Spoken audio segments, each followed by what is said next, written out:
You're watching Economics Amplified, the latest thinking on the biggest issues from UChicago's Becker Friedman Institute. Welcome to the fourth Friedman Forum. As you know, past speakers in this lecture series include James Heckman, Thomas Sargent, and Robert Lucas. Today it is my pleasure to introduce our fourth speaker, Professor Lars Peter Hansen, the David Rockefeller Distinguished Service Professor in Economics and Statistics. Professor Hansen is an internationally known leader in economic dynamics. His talk is titled, Confronting Risk and Ambiguity in Macroeconomics and Finance. Professor Hansen was one of the forces behind the creation of the Becker Friedman Institute and served as its founding director. Currently, he guides the scholarly direction of the Institute. Professor Hansen's work explores formal implications of dynamic economic models in which decision makers face uncertain environments. The main theme of his research has been to devise and apply econometric methods that are consistent with the probabilistic framework of the economic models under investigation. His work has implications for consumption, savings, investment, and asset pricing. Today, I want to talk about risk and ambiguity. And this is, people have struggled with how to use probabilities in decision making and models and the like for decades or centuries now, and it's been an interesting and insightful struggle, and it's going to continue to be one going forward. So, in many economic models with uncertainty, there's economic decision makers. And by that I mean people like investors or consumers. They face a complex environment. This is one for which I think it's challenging to represent this uncertainty using probability theory. For instance, suppose there's uncertainty about the long-term macroeconomic growth. That's how do we write probabilistic specifications of that? Maybe there's multiple models of this growth, but we don't know how to weight the relevance of these models looking forward. Even more problematic, perhaps each of these models, while good approximations are, along some dimensions, are misspecified. So why would economists care about this? Well, how would challenges like this really influence the decisions and economic outcomes? That becomes really a very intriguing question. If you look at the sluggish response to this most recent recession, one of the arguments for why it's been so sluggish is the role of uncertainty. The fact, people are unwilling to embark on new investments projects because of the uncertainty which they face. And this is an interesting conjecture. We're still at the early stages of actually giving good models of why this might be the case. Financial markets. If you look at the behavior of financial markets over time, you'll find there are these periods where empirical people in finance, they go through and they document, risk premiums seem to be high at these points in time, but apparently not at all points in time. So kind of what could be the source of that? And we want to have ways to think about phenomena like that. So really my aim is to kind of, and the aim of builders of dynamic equilibrium, so-called dynamic economic equilibrium models more generally, is to figure out how to represent these challenges in ways that remain tractable, in ways that we can actually take somewhere, in ways that we can actually do something with, and in ways that are revealing. So what I want to do today is kind of scratch the surface on important topics by presenting some productive ways to depict aversion to uncertainty. What I want to do is borrow from some ideas from statistical decision theory to model so-called economic agents, these kind of consumers or investors inside our models. Now, there's a way we teach economics that is a bit counter to this talk, although so we have macroeconomic classes. So roughly speaking, you go into a macroeconomic class, you write down these models, and these models have economic agents inside them that either you assume perfect foresight, you impose rational expectations, economic agents have figured out all the stuff they need to have figured out. Then you go to your econometrics class. You spend like 10 weeks struggling with how do you estimate such a model. So people inside the model have got everything figured out, and you as the econometrician outside are trying to say, maybe this model isn't quite right. Maybe there's issues about how accurately I can estimate stuff and the like. And so the thing that I want to be thinking about here is how do we kind of bring these things take these challenges that we know occur from our statistics and our econometrics training and stick them inside the economic models. And so we kind of and have our economic agents also face some similar struggles and kind of put things on a little bit more of a comparable footing. Presume they really haven't got everything really figured out, but they're struggling to figure things out. And there's some stuff, you know, I think we learned from statistics is there's some circumstances in which the data are very revealing and we learn quickly. And there's other stuff that the data aren't very revealing, and it takes long times to learn about things. And so that's why statistical methods are kind of useful to even thinking about how to model decision making inside economic models, because they help us understand when these problems are hard and kind of when they're easy. Okay. So why don't we get down to business a little bit. So what I want to do is explore dynamic economic consequences of alternative statistical models with some type of challenge of learning. And this learning is going to show up from the standpoint of the private sector. This private sector is going to have models, but they're going to have some suspicion about those models. We can also imagine there being a government, or economists use the term social planner, who is interacting with this private sector, trying to work out optimal policies, who also faces similar type struggles. And we want to see what happens when the economic agents themselves start acknowledging the potential for model misspecification. They've got models in their heads, but they know that they really don't capture everything. And we want to see to what extent this can produce new channels for equilibrium outcomes and valuations. And in what sense can they even become sources of fluctuations in these valuations in ways that are relevant for thinking about economic time series. And this, I view this work as kind of expanding the discussion of policy analysis in hopefully a structured but formal way.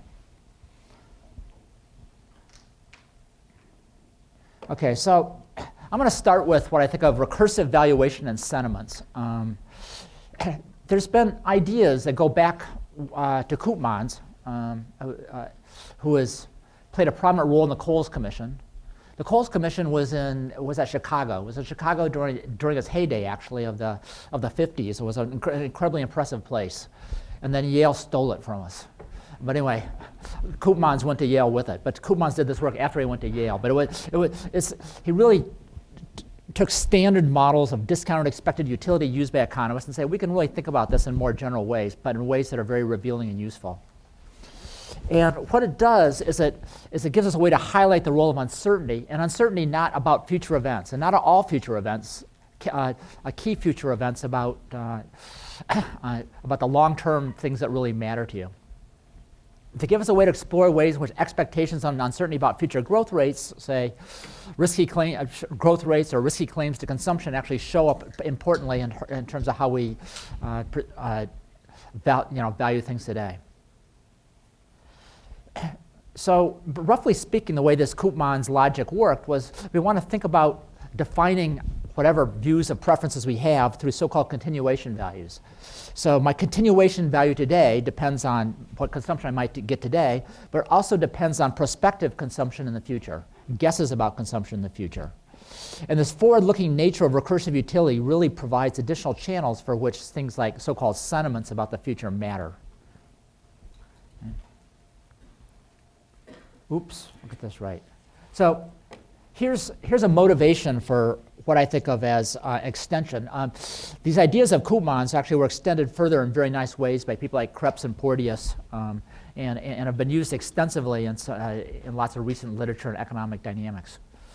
I find these extensions interesting to motivate along the following lines.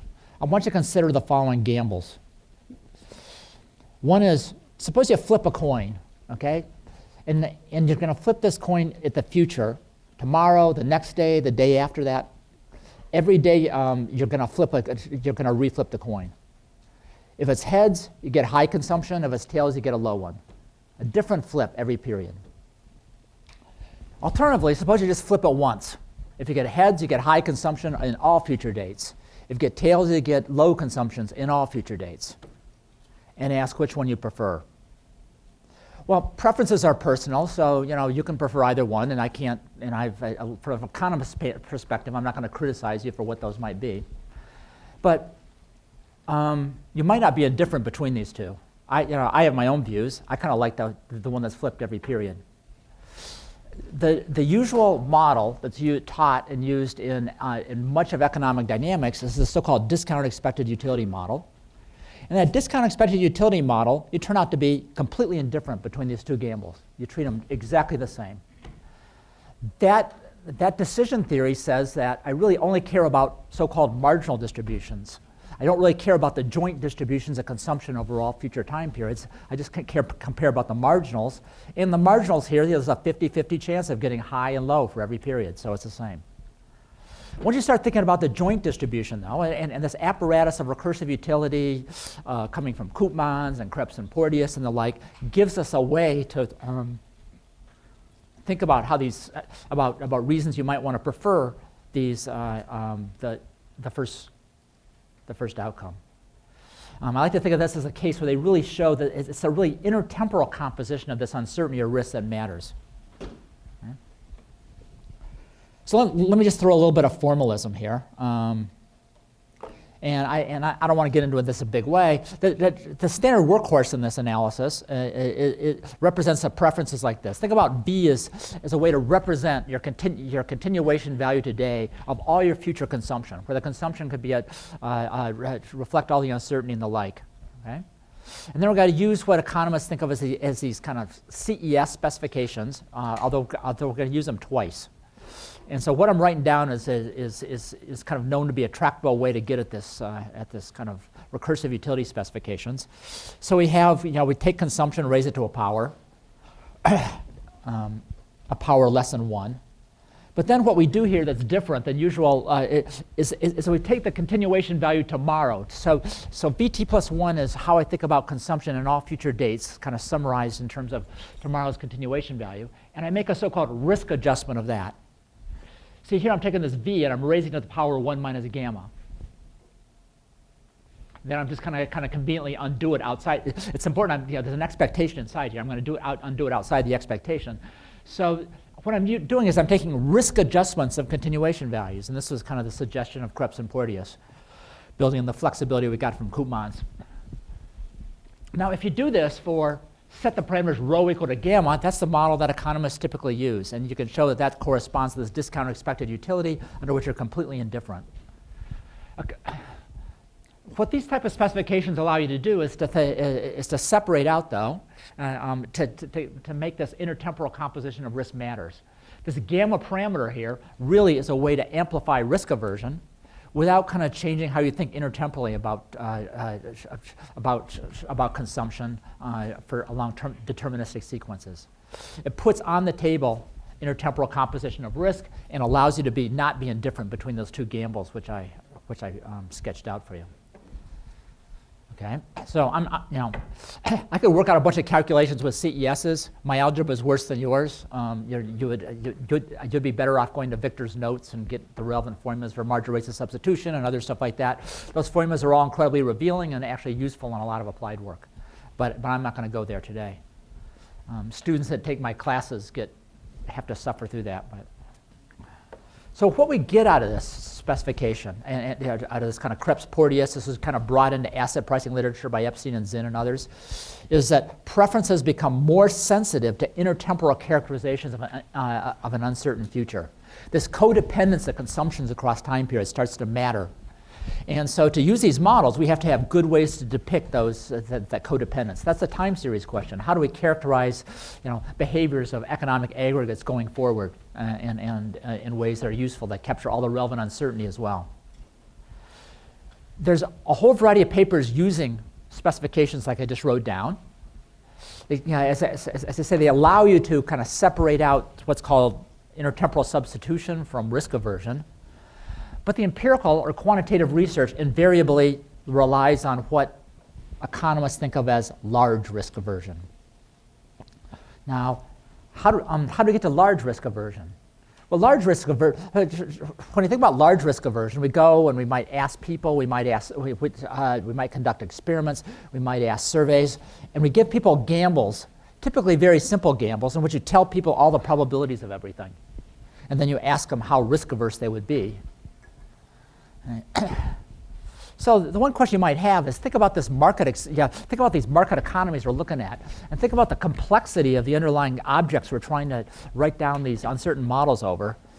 Maybe this large risk aversion is imitating something else, and that's what I want to explore here. That maybe it's not necessarily just large risk aversion. You have to somehow that doesn't capture the notion that there's stuff we struggle to put probabilities over. There's stuff we struggle as statisticians to actually figure out.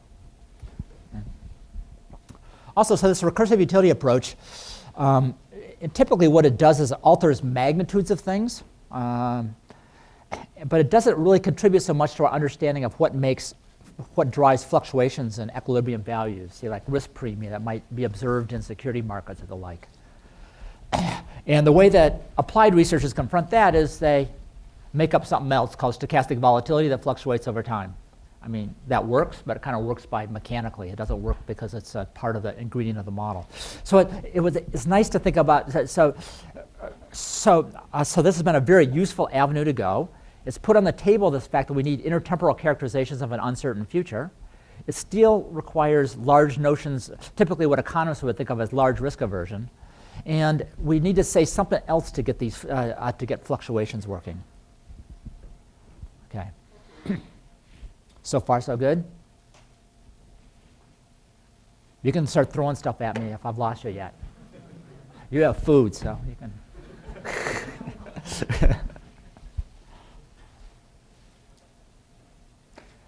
Okay, here's another urn. So many of you are way too young for this, but there's this war called the Vietnam War. You've probably heard of that. There's this famous episode of the Vietnam War that was kind of contributed to its ending. It was a release of the so-called Pentagon Papers. It was done by this guy, Daniel Ellsberg. Ellsberg was very famous for this. It originally got him in trouble, but he ended up not getting into trouble. But it got him famous for sure. Ellsberg's really famous for the Pentagon Papers, releasing them, not writing them. He's also famous among decision theorists for this experiment among urns. I'm not sure this is connected to the Vietnam War, but after I explain it, we can decide. He says, suppose we do the following. We've got two urns. One of them, there's 50 red balls and there's 50 blue balls. And you know it, and you're told that. And what's going to happen is someone's going to draw out of this urn, and then you're going to allow to bet on either red balls or blue balls. Since you know it's 50-50, presumably you don't care. You're just as happy to bet on one than the other, unless you somehow like red better than blue for other reasons. Now there's another urn. Here's what you're told about the other urn. It has 100 balls. Nothing else. Some red, some blue. Who knows? You just don't know. So you get to again. An urn is drawn from this ball, a ball is drawn from this urn, and then you're allowed to bet on either red or blue. You get a positive payoff, say, if you're correct. 0 if you're not, so we're not going to punish you for participation. So what do you prefer? So Ellsberg did his version of an experiment. He went to a bunch of famous economists like Samuelson and Arrow and a bunch of others, and ask them their preferences. It wasn't exactly a random sample. And he got different answers. Some people said, well, I know expected utility theory, I know Bayes' rule, I'm going to convince myself from expected utility theory that I should be indifferent, and I record indifference. Others says, well, to heck with all the axioms that told me to get there, I'm going to prefer the urn where I know the balls to the one in which I don't. So the usual expected utility model that we use in statistics and in almost economics says that you're indifferent between these two. Under a so-called ambiguity aversion, you might prefer the first urn because you actually know the probabilities. So there's a preference for knowing stuff versus not knowing stuff. So in the second urn, basically, you have to do so-called subjective probabilities. You have to make up a probability and then under expected utility theory, and then bet based on what you make up. So we want to build, so our next task is to think about how can we build in a potential preference for knowing stuff. Now, this Ellsberg-Urn is what decision theorists always trot out in all their talks. We just had a conference here sponsored by the BFI on uncertainty aversion, and Ellsberg-Urn shows up as the prime motivator. For me, it's actually not that great of a motivator for this, because this is a rather simple situation. This is urns with two balls. I mean, think about the complex environments which we're really trying to put probabilities over. I mean, the urns don't get at the notion that in really complex environments, it's very, very hard to put probabilities on things, and that can lead to all the more struggles. So from what I talk about going forward, other people find this Ellsberg experiment to be motivational. I actually think of this notion of complexity and how complicated the environment is, and how we end up using relatively simple models to assign probabilities in complicated environments, and somehow we want to allow those models to not quite be correct. I find that as somewhat a better motivator, but as I say, this is a famous example, so this is Ellsberg's urn. Okay. So again, preferences are personal, so you might prefer one or the other, and I can't criticize you for that. I just want to be able to have a way to depict preferences for knowing stuff over not knowing stuff. Ambiguity can also be profitable, like the mystery of God has been profitable for the church for a long time. Yeah. You can make ambiguity highly profitable. Sure. So there exists models of ambiguity loving. There's ways to depict preferences of that and like this, and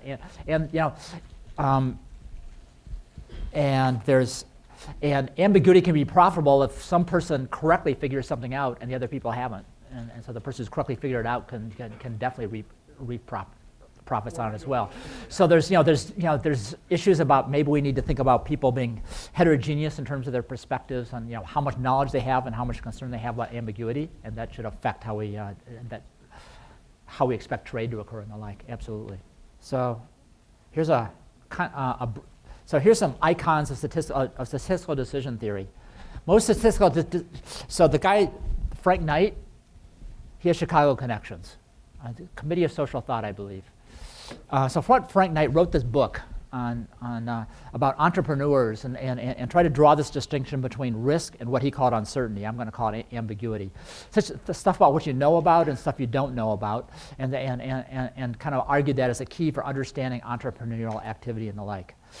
Now Knight didn't really model this in a very coherent and clear way. He kind of put the issue on the table. And at the same point in time, you have people like Keynes were also thinking about these issues, about kind of trying to distinguish situations where you know stuff and you don't know. Abraham Wald was kind of critical in trying to formulate these notions where there's stuff you don't know about and trying to figure out tractable ways to proceed. I don't know the Chicago connections there. Then there's Savage, Jimmy Savage, who was in the stat department here and did his primary work on, his most important work in statistics was done here. He produced the so-called axioms for expected utility, under which this notion that he provided the argument for why you should be indifferent between the two urns, for instance. The idea that, well, when you don't know stuff, you form these subjective probabilities, and then you kind of treat all the probabilities comparably. Once you've got the subjective probabilities, that fills out the rest, and then you kind of treat everything in a fully symmetric fashion. He produces the coherent, logical reason for doing that, and subsequent decision theorists who want to feature ambiguity aversions have had to go back to Savage's so-called axioms and figure out which ones they liked or didn't like. So he kind of set the agenda for this entire, for this decision theory. Savage was interesting in the sense that at some point in time he left Chicago to go to Michigan, then had a change in family status and wanted to come back, and his colleagues didn't want him back. So anyway, apparently he wasn't the easiest guy to get along with. In my department, the more difficult the personality, the more we like you. So we would have embraced him. So anyway. So anyway, two of these three people, they all made very important contributions, have explicit ties to the University of Chicago, Knight and Savage. Okay, distraction or a diversion. Let's go back to, so I'm going to take your econometrics class. I'm going to kind of think about it in a little bit different way. I'm going to think about it as a two-stage lottery, okay? Why? So I'm going to write down a model. Think of Y stars data, okay? So I want to model the data. I'm going to write down some probability model of the data. Okay? And the data, and so y is going to be what I think is going to happen tomorrow, say. X may be the stuff I observed today. And there's some unknown, so-called unknown parameter theta here. Okay. And typically, we figure out this parameter theta from past data. So we use past data to figure out what theta is. And so one possibility is we go to our econometrics class. They tell us how to estimate things. They tell us how to put standard errors on everything. And they write down some type of probability specification over those thetas, and we call that pi of theta. Classical statistics doesn't really produce that, but Bayesian statistics would produce it. So, okay, so now what we could do is we can now take this original model that depends on theta. We don't know what theta is. We write down this statement of what we think we know about theta, how much we know about it, and this pi, and then we just kind of integrate out. We just average over the, so think of the thetas as indexing the different models, and just think about averaging over all the thetas using our past data. This is a so-called hypermodel. Right? Why do I call this a two-stage lottery? So you can think about this as the following. So a decision theorist would think about this as, imagine this integration as first draw theta, then given theta, draw yt plus 1 minus yt condition on theta. So one possibility is that everything here is that I've done all the correct calculations and loading up pi and phi, and I just do this averaging. That's called reduction of a so-called two-stage lottery down to a one-stage one, doing this integration. Now I've just got a single so-called lottery over the outcomes of y star captured by this. That's called reduction of compound lotteries. And the Savage theory basically instructs you to do that. We're going to take a step back from that, however. Oops. Here's another advertisement.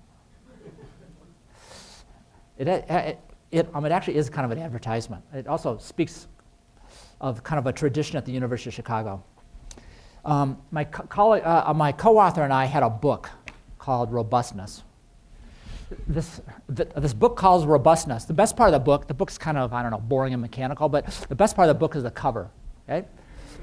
The cover is almost this picture. It's this picture with a person over here on the one side lopped off. The publisher made us do it. The publisher said you can't put the whole picture on. That's the best we can do it. Steven Stigler, my colleague in the stat department, decides to write a discussion of where does robust statistics stand now, kind of an update of where things stood. He does his research. He goes, he sees our book. He checks out the cover. He kind of finds it interesting. He goes and finds out that we actually truncated the fit of the figure. He puts the real figure there and explains to the scientific community why it's not a good idea to truncate, that indeed we missed a key part of the whole painting by truncating out the right figure. And he was right. We did. Okay, so this is a way, what this picture's meant to get is an approach to what I think of as ambiguity aversion.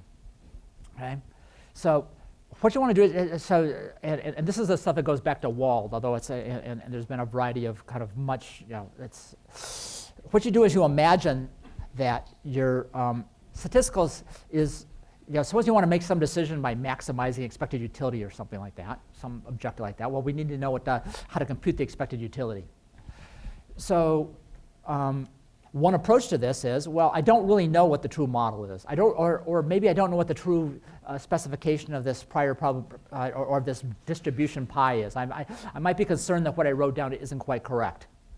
So what I want to do is I want to make a conservative adjustment for the fact that the model might not be correct, or my statements of past history may not be fully accurate. And so I solve the so-called game whereby I invent this minimizing person who's out to get you. The minimizing person goes through and looks across the different possible models and sees how bad your utility could be across those different models. And then the maximizing person comes in and then makes decisions accordingly. This is an algorithmic device in order to produce robust decisions. And as I say, this approach goes back to Wald. And in fact, the theory of zero-sum games was really von Neumann's. One is able to build on von Neumann's insights in order to make all this operational. So anyway, this figure is about the cheat. This is the fictitious agent who's out to get you when you're trying to make your decisions that you have to be on the worrying about. It's kind of picking these models that might not be as good as the ones what you're hoping are true. So anyway, that's the commercial break. Let's go forward. Who's who? It's supposed to be self-evident.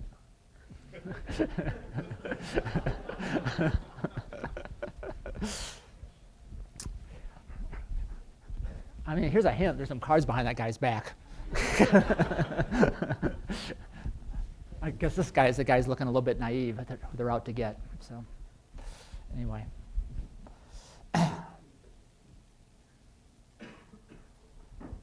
So it's kind of a commercial break because part of this is on the cover of a book. Okay, let's go back to this. Wow, I seem to have forward and backwards mixed up today.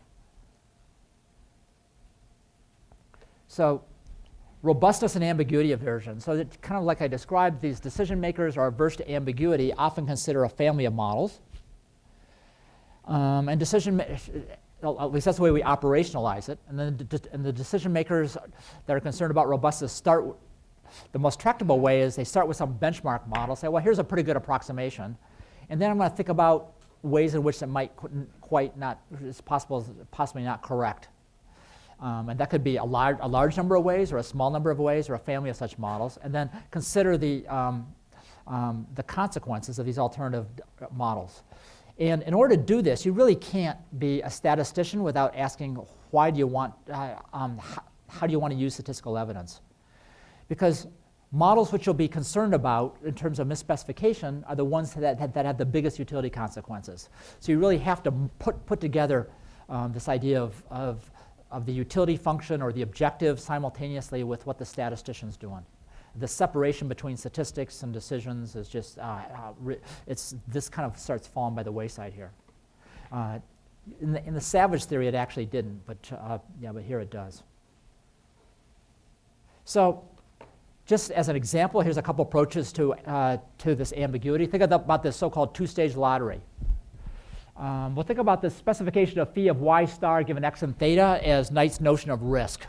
That is, if that's the actual correction about correct specification of the world, then I know how to, and I know what theta is, and I can assign probabilities in that particular way. But one possibility is that's a density, and I'm not quite sure which one it is. I'm sorry, I'm not quite sure that that's the correct one. And I want to explore the possibility of that being not quite correct, and so I want to search over the consequences of changing that a little bit. Okay. The other one, just a second. The other one is another one is over this prior. So I call this a prior. It's actually, from a econometric standpoint, it's more like a posterior. It's kind of what information you have about the parameter given historical data. Input it into this. And well, that requires a bunch of calculations to produce that. Maybe the models used for that weren't quite right, and so maybe you want to kind of adjust for what that pi is. Explore the utility consequences of that. The first exercise is there's not much scope for learning in that. It's the phi.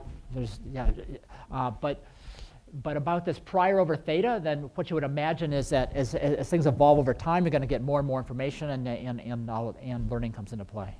So question? Can you get back to the previous slide, please? Yeah. So, okay, so is what you're describing here, just so I understand, is it doing maximum likelihood estimation on models that you're, like comparing different models that you're guessing and seeing how they compare to each other once you do that? Right. It's not maximum likelihood. It's not just maximum likelihood estimation. So maximum likelihood estimation can be a start towards something like producing this this pi.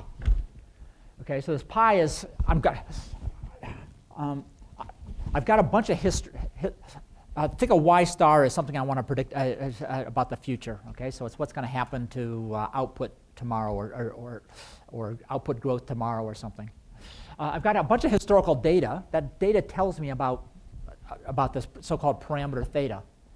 Okay, and so likelihoods are a way to get started on that. Maximum likelihood estimation gives me a point estimate. This pi here is a whole distribution, so I have to do more than just the point estimate. I have to have some measure of dispersion and kind of how much I know about it. Okay, to do all those calculations requires some assumptions. And maybe those assumptions aren't quite right, so that may mean that you might want to look at sensitivity to changing pi a little bit.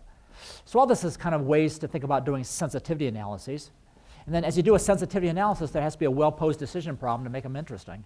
And this is why the so-called exploring the utility consequences. So formally, this is vehicles like this are the way that that decision theorists attempt to operationalize ambiguity aversion. I mean, there's other ways that is done as well, and this goes back to your question. We can do these recursive. We can do a recursive utility counterpart to having some utility function over the risk part. Compute the expectation with that curvature condition on what theta is, and then having a separate parameter govern your aversion over not knowing about theta. So there's a separate parameter. So again, it's going to break apart this integration step into these two different bits. Yes. This might just be a math misunderstanding. Yeah. I'm not quite sure why we can't have scope for learning about the risk function if we know Yeah. about the Good point. function. Right. It's also conditional. Sure. So one possibility is that so what I meant by sticking a theta in here is that I'm actually willing to write down a whole family of models indexed by theta here. And the step here was meant to say, well, suppose I want to go outside that family. Now, here's the thing, which if indeed you think that the phi for tomorrow is connected to what's happened in the past, then there's absolutely scope for learning. And if you think this is going to be repeated over time in various different ways. What I want to allow for at this step here is that maybe the model tomorrow is a little bit different than the one maybe we have a baseline model we think is approximately correct, but what's going to happen tomorrow might have its own special deviation. And every period there might be some special deviation that isn't connected to past history in a very obvious way. And so you kind of announce at the outset that this isn't learnable because it's because there are movements, that there are other changes that are just special to certain points in time. But anytime there's kind of a pattern to it, then you're right, then learning's on the table and it becomes possible. Yeah. Okay. So, let me remind you what so-called recursive Bayesian learning, how that works. Okay, so the way I like to think about this is, so Bayesians always talk about priors and posteriors, and you have to be a little bit careful here in dynamics, because today's prior was yesterday's posterior in dynamic context. So I'm going to call this pi t the date t prior, but it's the posterior you got from observing a whole bunch of data brought into today. But it's the going forward, you think about it, the prior part. Okay, so the usual Bayesian calculation is I observe this signal, y that depends on theta, and then what I do is I just form this phi. I just form phi here. Think about this as a conditional density, condition on x and theta, times a marginal density over theta, okay? But I actually know y at date t plus 1, so I get to plug in the actual data there. I take this object and I just rescale it so it integrates to 1, and that's what Bayes' rules tells you is your new updated probability for theta, given that given you that data for y t plus 1, given data on y t plus 1 shows up. So you just rescale this to integrate to 1. So whenever I talk about Bayesian learning, I'm talking about this. Okay. Now, all this, of course, requires that that phi be the correct way that the data get generated and the like, and that I somehow initialize this in a way that's sensible. So there's scope for misspecification of this as well. Okay. So I think of this as there. So now I want to think about economic agents inside the model, then kind of facing these struggles. That may not know what the quite correct model is, and he wants to somehow make some cautious adjustments.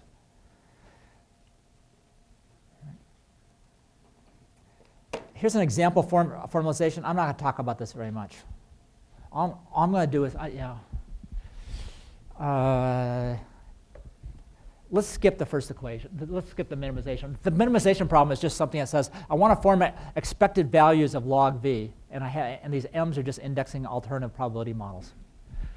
So the way that often things work here is I go through, when I solve this kind of, what models do I actually fear in different points in time, I solve some type of minimization problem. Sometimes you get out this so-called exponential tilting. Originally, you're thinking about computing the log of the expectation of log of v, but now what you're going to do is you're going to do a so-called exponential tilt using log of v. You're going to start assigning more weight to places where the utility function is small relative to large, and this is going to become the source of caution. You're going to say, well, I'm not 100% sure this model I just made up is right. A cautious version of me is going to say, well, if it's not right, I'm going to want to explore the consequences of it. It's going to lead me to look at, to start reassigning probabilities in ways that make that tilt things towards the bad utility outcomes. And there's ways that this all gets formalized and becomes a very tractable set of tools to use in practice. Okay, so I want to use these to think about, I'm going to show you an example here in just a minute, of opportunities where investors face, the type of opportunities investors face that depend on underlying details in the macroeconomy. Suppose these investment decisions confront macroeconomic uncertainty about, say, future growth prospects. Now, there's just no doubt, if you fit time series models to the macroeconomy, try it. Some components of the macroeconomy are quite subtle, and they're going to be hard to isolate. Mechanically, it's going to show up in big standard errors places. You'll get precision some places and not so much precision elsewhere. So we're going to imagine, we're going to take that type of situation. We're going to use actual data to produce the estimates. We're going to study pricing, the so-called, now the investors are going to go and trade in security markets, but they're not going to know what these parameters are. Okay? They're going to suspect their models might be miscalculated. If we just did a standard Bayesian approach, the type of calculations I'm going to show you would have very little fluctuations over time. There would be no notions that you get big responses in some points in time and like small ones in others. So what this is going to allow, what I want to do is kind of use this apparatus I've sketched out to confront an empirical challenge of how do we get things like what finance people call risk prices to move over time. When do you get these periods in security markets where risk premiums seem high versus when they seem low? Right, so let me just kind of sketch out. I'm going to do this in the context of a very simple model. And this is a model that showed up in the asset pricing literature. The researchers at Bonzo and Yaron were using this model in conjunction with that recursive utility model we talked about before. Remember in that recursive utility model, he said a premium it's really important to know all the intertemporal character of the so-called consumption dynamics. And so what they would do is stick some subtle components into the consumption dynamics that would have a big impact on valuation. And that led for people like myself, my collaborators, to start asking, where did all that investor confidence come from in their setup? Because they're playing off stuff which we know from time series there's only very weak evidence about. So the model is this. Think about yt plus 1 minus yt as growth in consumption. There's going to be an unknown growth rate, mu. We don't know it.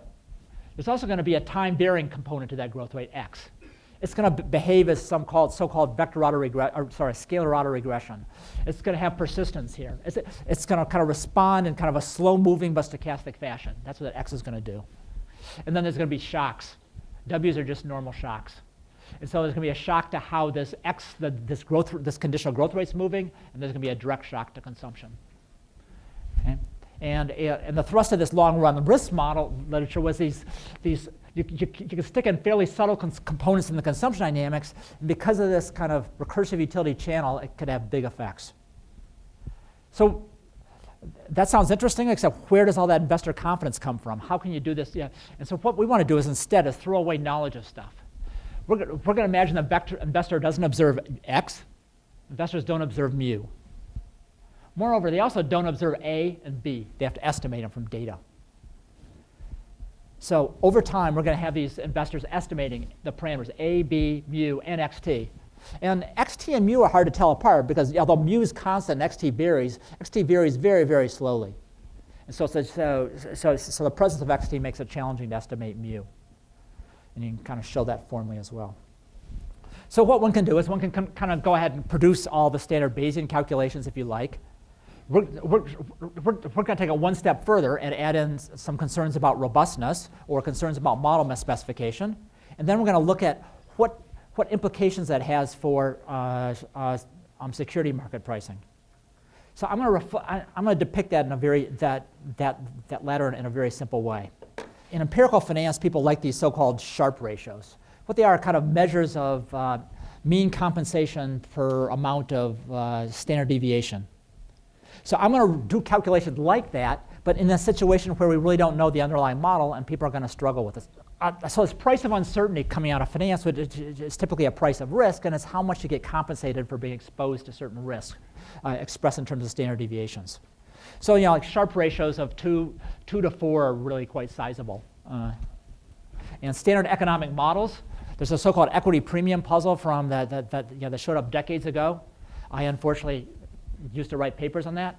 And the equity premium from those models would be way, way down here and flat. It would be just tiny. It would be just really, really small.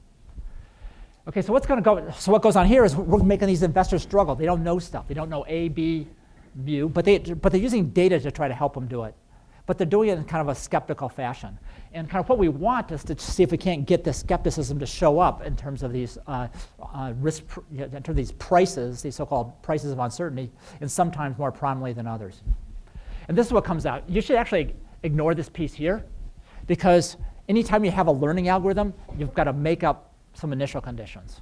And the initial conditions depend on how much initial information you want to give to the investors. And it's not entirely obvious how much you should give them. And so this is kind of an arbitrary choice here. So things, I would ignore this initial piece here. We could make it big or small just by playing around with some arbitrary parameters. But it's through here that things start becoming interesting. There's a so-called Volcker recession. So Volcker engineers this recession in order to end a big inflationary episodes. Throughout the 70s, we have high inflation. The Volcker recession's right here. Look what happens here. A big peak in this price. It gets really big. This is a piece it starts getting big through this financial crisis. There's another recession through here where this thing gets big in. So this starts replicating something that comes out of empirical finance, that in bad times, so-called risk premia get bigger. But this is all coming through this kind of learning in conjunction with being skeptical or cautious or not really being fully confident in your model. So let me just kind of give a very simple version of this mechanism. Imagine instead of estimating all these parameters, I've got two models on the table. One in which growth rates are persistent for consumption and one in which they're IID. Okay? Now, suppose you observe some good outcomes for consumption. Okay? When you observe good outcomes for consumption, then which of those models do you like? Well, the one with the persistent growth rates, you love that one because the good times are going to continue. So what happens is those are periods in which the cautious decision maker takes these Bayesian probabilities and shades them towards the one in which the model would be IID. Now suppose you get a sequence of bad observations, bad outcomes. Okay, well that's, again, that might be some evidence for this persistent component, but again, now the model where there's all this persistence is one you fear because the bad times are just going to potentially continue on. And so the way this kind of tilting goes, that exponential tilt or shading goes, is in good times you're going to tilt in one direction and bad times the other direction in terms of these parameters. Overall, the models in which there's more, this model where there's persistence is one you fear more than the ID model just because it's a much more complex model. And so you build in these asymmetries here between, slanting between models. And a Bayesian version of this calculation would have just given a completely flat trajectory. But what's going on here is kind of which models you fear or which models you're most concerned about are shifting over time depending upon history and in ways that are relatively transparent. So this is just an illustration of a very simple economy of these type of dynamic effects. We've done other work and tries to say, well, what happens if we've got private agents doing these struggles, and there's policymakers, and they're not quite sure about what's going on. How do they, how do these concerns about misspecification interact or ambiguity aversion interact? I think we barely scratched the surface on that topic. Other people are working on that as well. Another way to think about this literature is there's lots of economic papers on heterogeneous beliefs. We write down models, especially since the financial crisis. We write down these models where different people have different beliefs. This becomes an endogenous mechanism for where the belief heterogeneity could come from. Because if you and I have different decision problems, we engage in these adjustments, we're going to slant or tilt our probabilities in different ways depending upon what our objectives are. So it becomes an endogenous story for why there could be belief heterogeneity, both between the public and private sector, as well as different people within the private sector. So anyway, I think this is a very rich literature. I think the questions are actually first order and fundamental, and there's tools out there that help us start to think about it, but there's lots of open and exciting research to be done on it, and I've just kind of given you the illustrations of it. So that's really all that I want to say. I would hope the rest we can just engage in question and answers.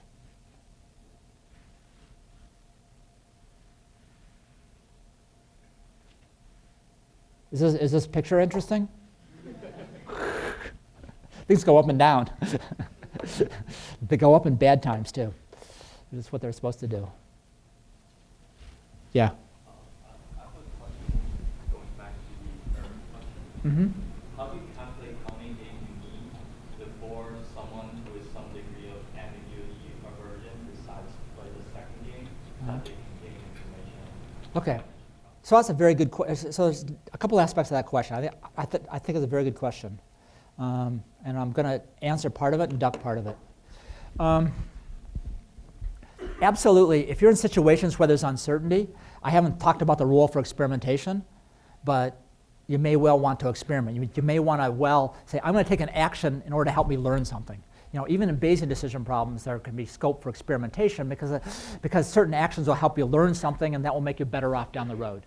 And so that's a very interesting set of questions. And it's very interesting to see how this kind of concern about ambiguity aversion influences your incentives to experiment. And so I absolutely agree that if you open up experimentation possibilities that you that you may want to experiment about the second ERN just so you can learn some stuff. Absolutely.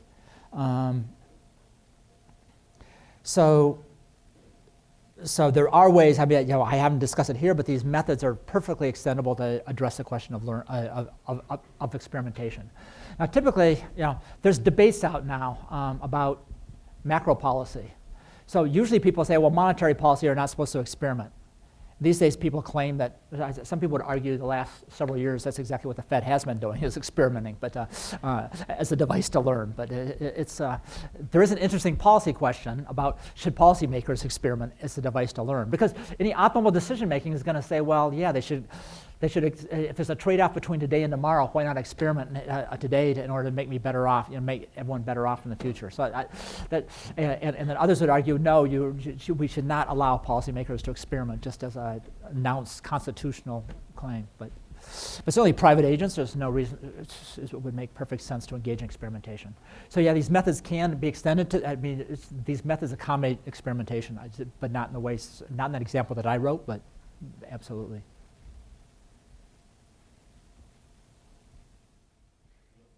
Yeah. About systemic risk, Yeah. as that the risk itself is Yeah. based upon the evolution of the variables. For example, if you're long in good times, Yeah. that you suddenly have a huge downturn, Yeah. and how that could be incorporated. Yeah, that's a good question. So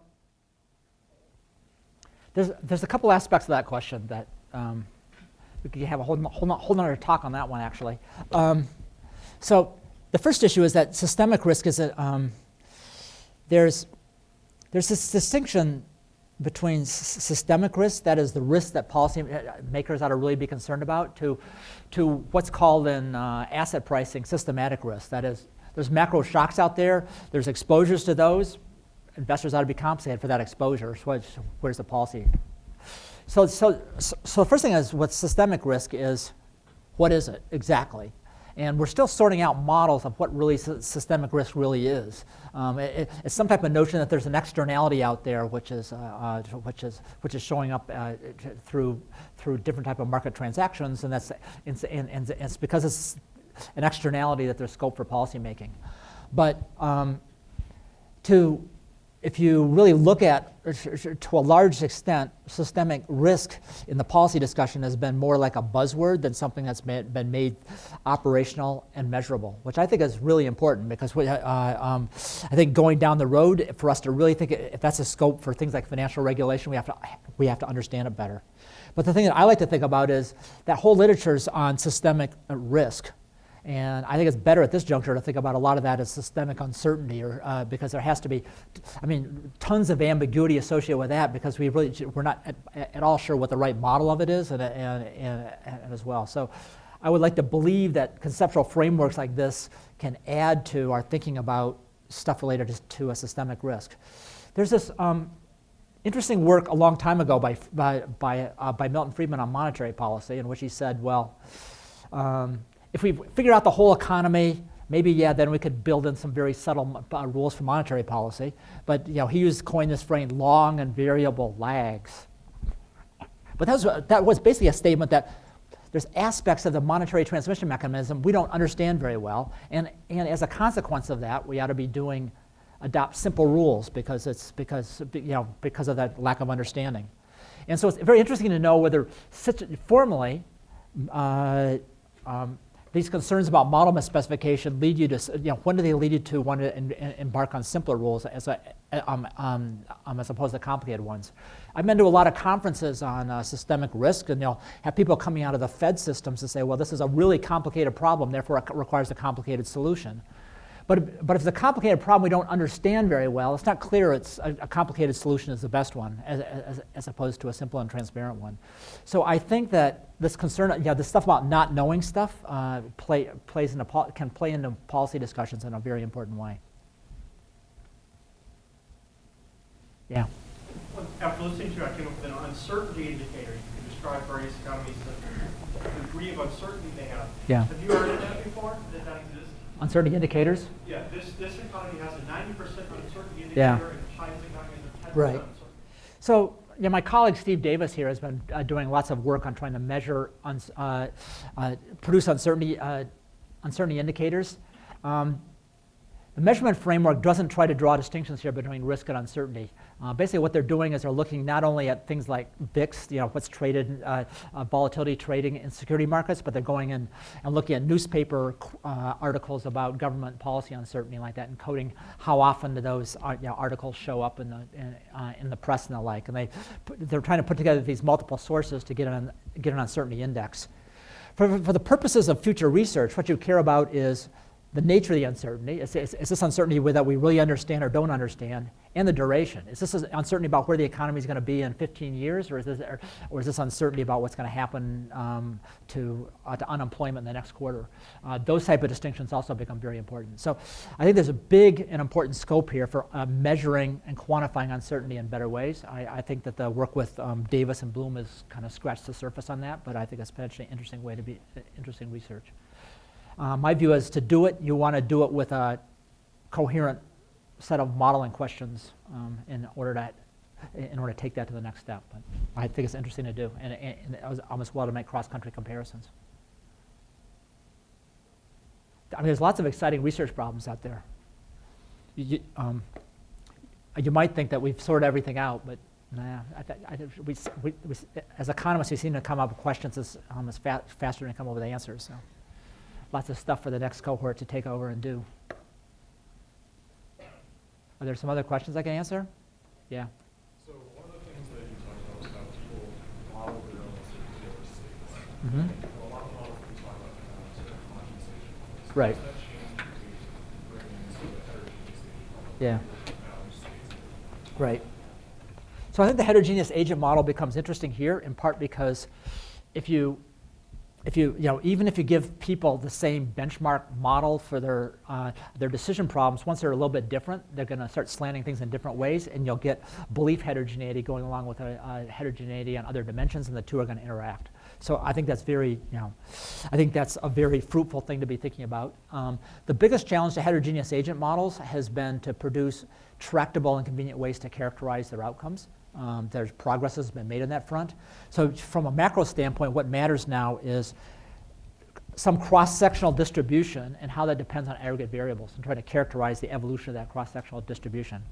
And there's tools for doing that, and it almost becomes like an infinite dimensional state variable to a sense, but we're figuring out better and better ways to do that, and I think that can interact with this, with these by kind of producing stories under which heterogeneous beliefs also come to, as part of the analysis. So, yeah. What response would you give to people who are in general very skeptical of the practicality of econometric modeling? They think that social situations are too chaotic to come to practical conclusions by doing that. There's also criticisms. I've heard that models itself might influence behaviors. There seems to be lots of issues that someone who's thinking about getting into econometrics might run into, and how can you explain that to other disciplines, especially that your results are? Okay. So, I mean, I'll put my own prejudice on the table. At the end of the day, I'm a model builder. I think models are useful, and I want to figure out ways to make them more useful. I mean, we can just give up on model building. That would be a possibility. It's not. What I would rather do is say, yes, I agree that the models we have in economics are there's gaps in them. There's weaknesses in them, and let's figure out productive ways to make them richer while leaving them also tractable to analyze. So I think there's scope for pushing the modeling in various different directions. At the end of the day, from my standpoint, it kind of takes a model to beat a model. There's this quote on the social science building. Some people may not like it, but it's by Lord Kelvin, that unless you can measure something, you don't understand it. And there's been comebacks to that by people like Viner and Knight to say, even if you can measure it, you may not understand it. But but Kelvin's kind of arguing, if we can't even think about quantifying it, how can we, or even have an approach to thinking about quantifying it? How do we really think we've understood something? So, I do think that. I do think embracing the challenge of trying to quantify things can be very useful, and I also agree that it's challenging and that we need to be aware of what the shortcomings are. But in terms of how to convince other disciplines, you're probably talking to the wrong person. My own personal attempts have been mixed at best. Other questions? Oh, yes. In your last part, yeah. Did you give more weight toward recent periods, or did you kind of give equal weight toward periods? Okay, so whenever you're doing any of these recursive algorithms, there's always an issue of how you initialize them, okay? And so how much information do you start them off with? So that's why I say this part here is kind of arbitrary. But after that, people are learning here in the sense of any invariant parameter they're going to be learning about. It's just they're not learning very fast. Would the algorithm be giving full weight to information in, say, 1960 as opposed to weight about what? So there's two things going on. There's these invariant parameters that don't change. They don't change over time. So yes, but there's also this time-varying conditional mean X process that they don't observe. That's moving on you. So you want to take that into account that it's moving, and so you're going to look at current observations to make inferences about that, much more so than past ones. So it differs depending upon the components of it. Other questions? Otherwise, one more, yes. So this is sort of a two-part question. So the first is,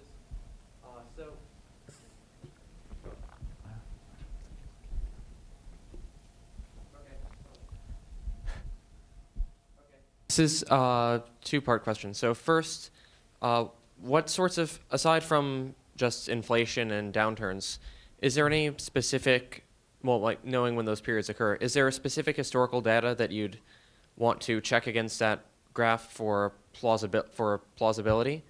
And sure. Also, is the end objective of this to turn this into like an asset pricing model, or Yeah. are there other, other applications for it? Thanks. Okay. So I think there's a whole variety of applications for this apparatus. One question that you might think we understand well as economists, but we don't, is why do people seek higher education all the way from college to higher level graduate school and the like? So the modal model there is we have people make guesses on what their income streams, in part, they make guesses on what their income is going to be over the future and over their lifetime.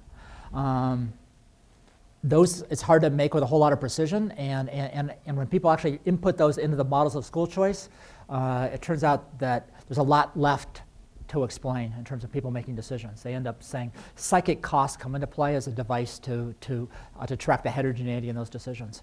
So it'd be interesting to see how these, I think that's another set of circumstances. Part of that is where things are going to be over way off in the future. One has to guess that you can write down models of that, but decision makers must approach them with a little bit of skepticism. So I think it'd be very, very useful there. In terms of this particular plot, this is to illustrate. So this was an unambitious model of the macroeconomy because I just wrote down consumption dynamics instead of embedding into one in which is production and capital accumulation and the like, which would be interesting to do. But I was just keeping it simple. Here I'm reporting how people trade off risk and return as measured by financial econometricians. You could get more ambitious on the asset pricing side too, which you could ask is you could say, well, how do you price different dividends of stocks, and can you really explain the heterogeneity that's observed across asset classes and the like? And so this doesn't do that. This is a model with a very small number of shocks, and it's not and just literally looking at how the risk prices go. But you can be more ambitious in terms of the type of financial data which you look at, and look at pricing over multiple investment horizons and the like. And there's lots of rich data on that as well. So there's various there's various different dimensions to push this. You can make the macroeconomy more ambitious. You can also look at a richer set of security market implications.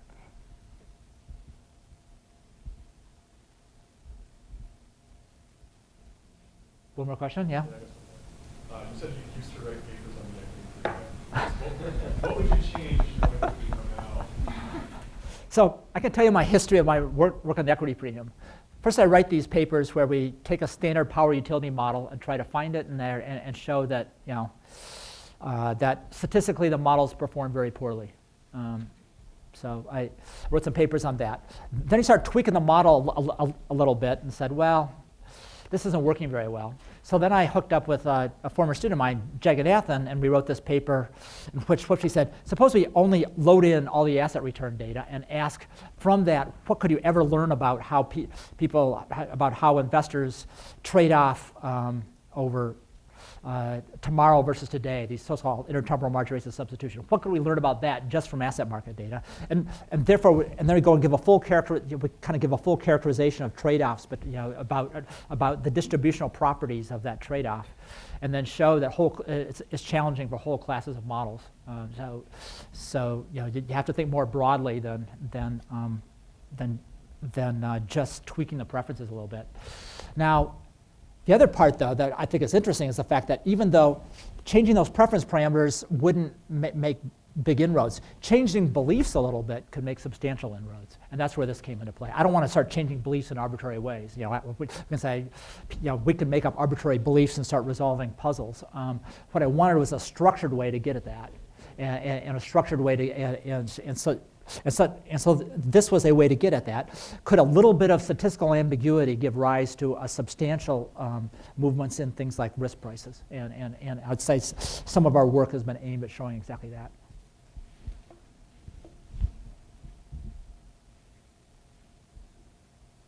Other questions? Can you keep any economic phenomenon completely unknown? If it belongs to the unknown, it can't be a model, it doesn't belong in models, it's unknown. Yeah. That characteristic, it should stay unknown. It shouldn't be modeled. Oh, I don't see how you can say it shouldn't be modeled. If it has consequences for your preferences, and it seems like you're almost forced to do something about it. So, what exactly to do about it is challenging, but the unknown can, even if it's hard to assign probabilities to it, it seems to me like we have to confront it somehow. So. Okay, thank you.